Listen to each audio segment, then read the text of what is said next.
О чем хотят сказать вам высшие силы прямо сейчас, в этот самый момент, когда вы увидели это видео? Что хотят вам сказать?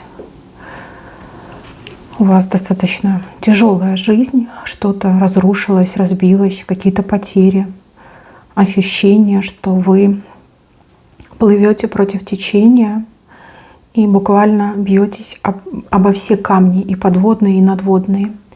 А еще ощущение, что сзади кто-то пытается вас как будто бы притопить, да, топит. Либо даже, знаете, как со дна вас за ногу хватают и тащат вниз. Высшие силы говорят, что вы очень сильный человек. Человек, который не только выплывет, но и самое бурное море переплывет. Вам помощник посылается, видите, вот аист над вашей головой будет кружить. Это светлый человек, может быть, это даже не человек, а какие-то новости, какие-то новые законы, письма могут быть. Но мне больше идет, что это человек. Человек, который высоко летает, да? Аисты, они высоко летают, и они крупные птицы. Возможно, если это человек, то он занимает очень высокую должность, у него власть в руках есть, и небо ему открыто, либо ей открыто.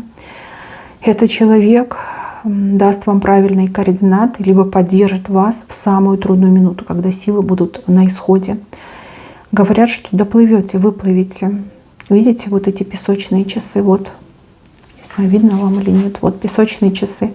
Видите, весь песок практически пересыпался вниз. Вот внизу. Здесь пусто, а здесь пересыпался. Остались последние песчинки. И ваши проблемы закончатся. Вообще вас ждет новый этап жизни. У вас был очень сильный спад, а теперь высшие силы прогнозируют вам не просто взлет. Здесь просто как феноменальное событие. Из самой глубокой темной ямы вы просто врываетесь в космос. Не в небо, а именно в космос на бешеной скорости. Смотрите, и сил вам хватит, вы доплывете. И те, кто погубить вас пытался, им обломится, они не смогут. Высшие силы с ними разберутся. И человек нужный появится, и взлет вас ждет. Да будет так, воистину так и будет.